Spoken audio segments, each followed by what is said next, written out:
Remember back in March of this year when the first entirely female spacewalk was supposed to happen and then just didn't?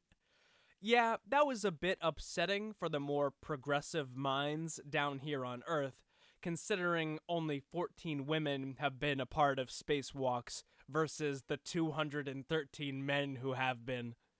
The reason the spacewalk in March was cancelled by astronaut Anne McClain, who, to be completely fair, had the support of her team when making the decision, was due to spacesuit sizing availability.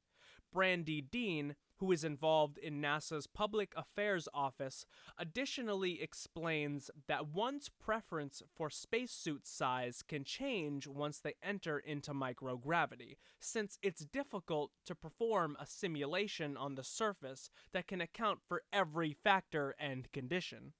Last Friday, the 4th, a briefing by NASA previewed 10 upcoming spacewalks that are scheduled to happen through December. The purpose of the spacewalks this time around is to replace the solar array's nickel-hydrogen batteries with lithium-ion batteries. By the way, each battery is the size of a washing machine, so this'll be loads of fun. Please clap. In addition, an instrument that was installed 8 years ago, known as an alpha magnetic spectrometer, needs to be refurbished. It may be important to note that NASA's program manager for the International Space Station, Kirk Shireman, believes that this set of spacewalks will be the most complicated they have ever carried out. So that's good. The Alpha Magnetic Spectrometer, or AMS according to CERN, the European Organization for Nuclear Research, is a particle physics detector module mounted to the International Space Station that looks for dark matter, missing matter, cosmic ray activity, and antimatter. Even though the last all-female spacewalk was scrapped, there's some good news that will surely be making internet-wide bold headlines in the next few weeks.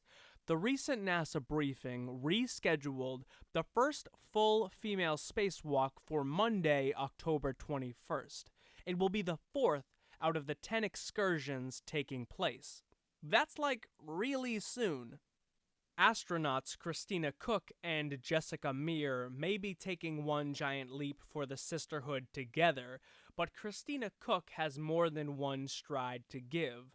Not only will she be embarking on an entirely female spacewalk, she will also become the woman with the longest single spaceflight time, surpassing Peggy Whitson's record of 288 days. According to the New York Times, however, there is one record Peggy Whitson will be holding on to. In April, she became the American with the most overall time in space. Christina's spaceflight will continue until February of 2020, reaching roughly 300 days, not quite beating Scott Kelly's record of 340 days, but this isn't a gender competition. This is space research. Further, Jessica Mears' spaceflight is nothing to scoff at either. She will be spending nearly 6 months in space. Imagine leaving Earth in the summer, and when you come back, there's snow on the ground. At least in Boston, that's what happens within 6 months. But anyway, the point is, that's kind of trippy.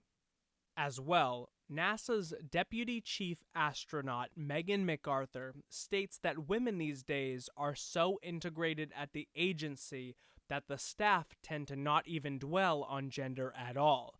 In fact, NASA's astronaut class of 2013 was the first class evenly split between men and women, and out of the 38 active astronauts at NASA right now, 12 of them are women. I certainly wish there was more information for us, but this was a pretty recent announcement, so if this video ends up being too short for your liking, I apologize. Sometimes it be like that. Not all heroes wear capes, because some wear spacesuits. Links to all of my sources can be found in the description of this video, And shout out to all the women out there turning milestones into golden monuments. Your dedication is much appreciated. Know that the most powerful tool for learning is interest. Let me know what you're interested in. Maybe I'll make a video about it.